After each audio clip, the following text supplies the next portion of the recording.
Good day everyone, I am Erica P. Nanales and this is my system revise. This system is a registration system. So first thing I do is nagkuan ko diri og function niya display choices that takes a parameter as choices. And nagkuan ko diri og for index. Anya nagkuan ko diri og function niya enumerate para ma-iterate siya over the choices and display them with a number string 1. So there is a print naman kay kaning line prints the index of the choice followed by the choice itself formatted as string.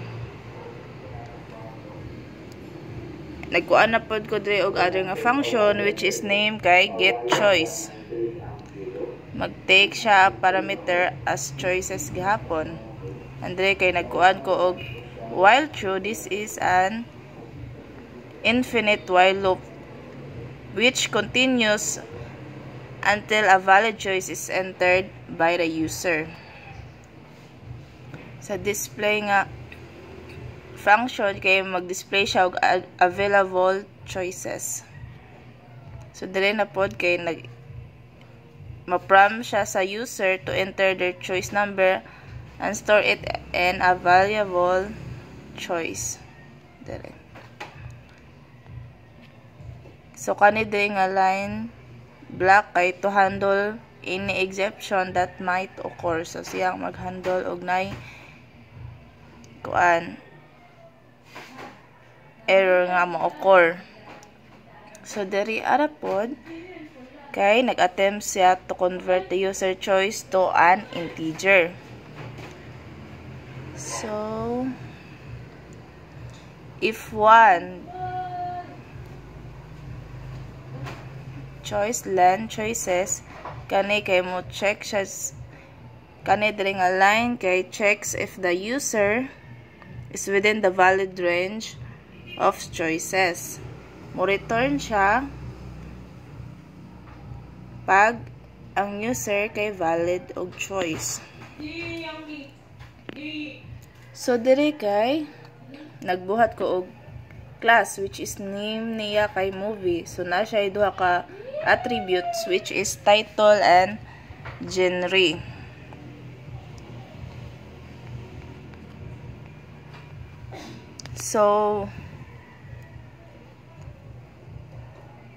So na siya ko under a method na string, str method that returns a string represented of an object.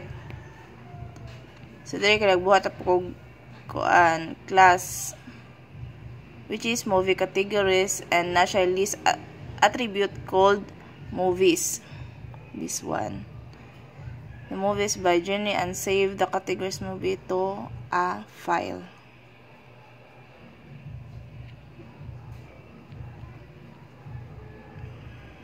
So dire sa add movie kay nagkuan kog method para take in a title and genre. Title and genre. Para maka-create po siya og new movie with this value. Yan nagkuan ko dire og append para sa new movie object to the movie list.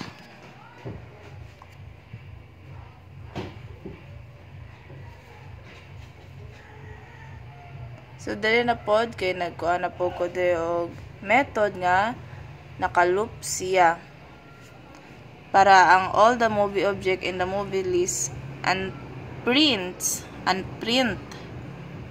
each movie using the string method which is kani.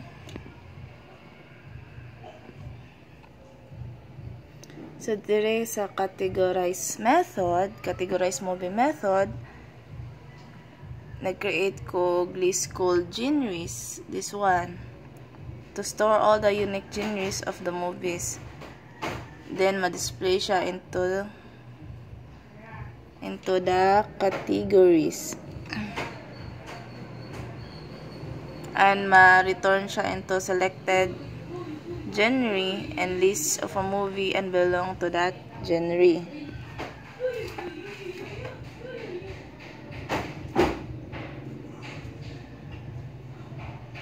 So, ang diri sa movie categories, kay nagkuan ko diri og index.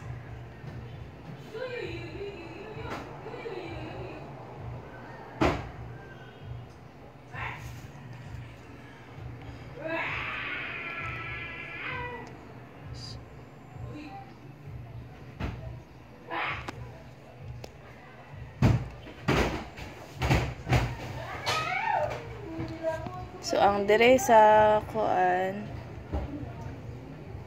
nagkuan ko dire og save file method takes in a file name, the selected genre, and the list of selected kuan movies. Ma-open siya the file in write mode and writes the selected genre and movies to the file.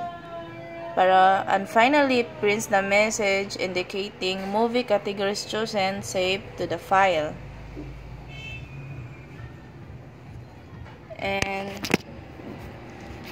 dire kay nagkuan ko the register user function prints a simple header for a registration form.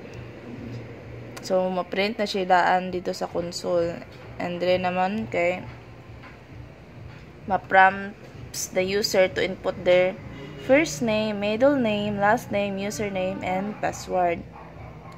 So, dire kay nagkuan the code define the sources for the gender prints a prompt.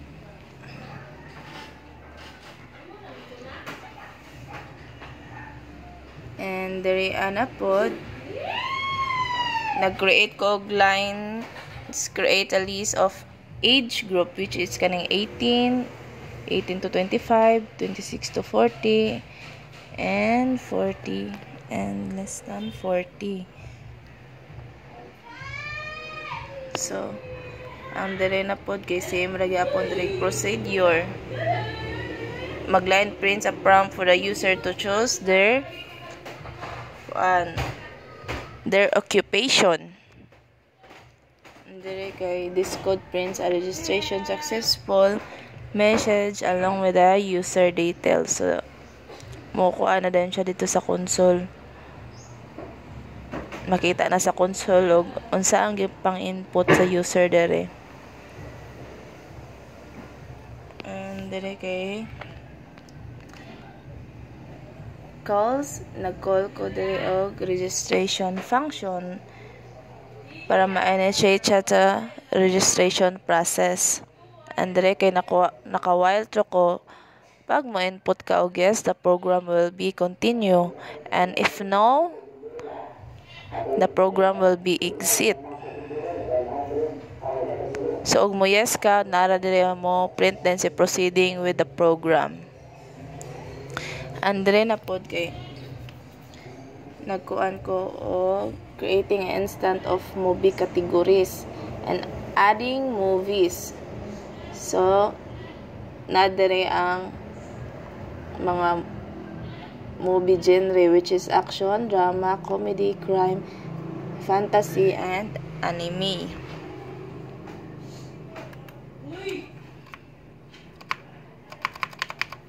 So, dire kay nag-categorizing movies and getting user input ko. Yeah, mag-prompt to a selected the category by entering the corresponding number. So, dire na pod kay ang file name.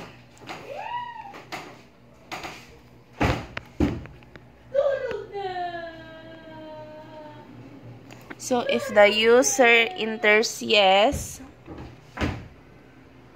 it creates a file name based on the username and certain format. Then, mo-call siya nga function to save file.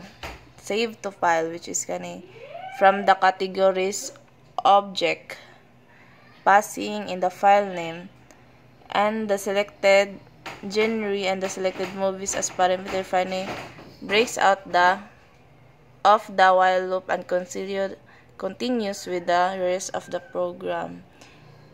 So, pag mono naman siya, it prints a message indicating that exit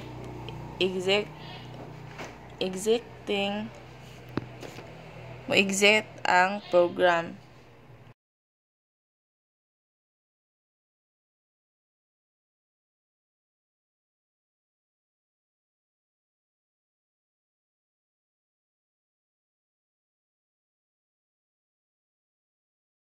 Program mo input ko dire og first name, which is Erica, middle name P, last name Nanales, enter username 1, enter password 2, and nagkuan ko dire og string nga Q. So nag-invalid input siya. Please mo enter dako og number.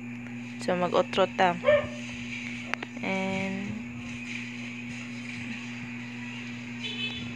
And gipili na ko si R gihapon. So string man siya, mo nang mag error siya because dili siya integer. So dire kay occupation, and nakuan na print na ang iyang header. So ni-proceed ko which is yes, and pilion ako ang Fantasy 5. And it suggests din siya dire og mga movie nga pilion niya. Akong i-copy-paste si one movie selection text.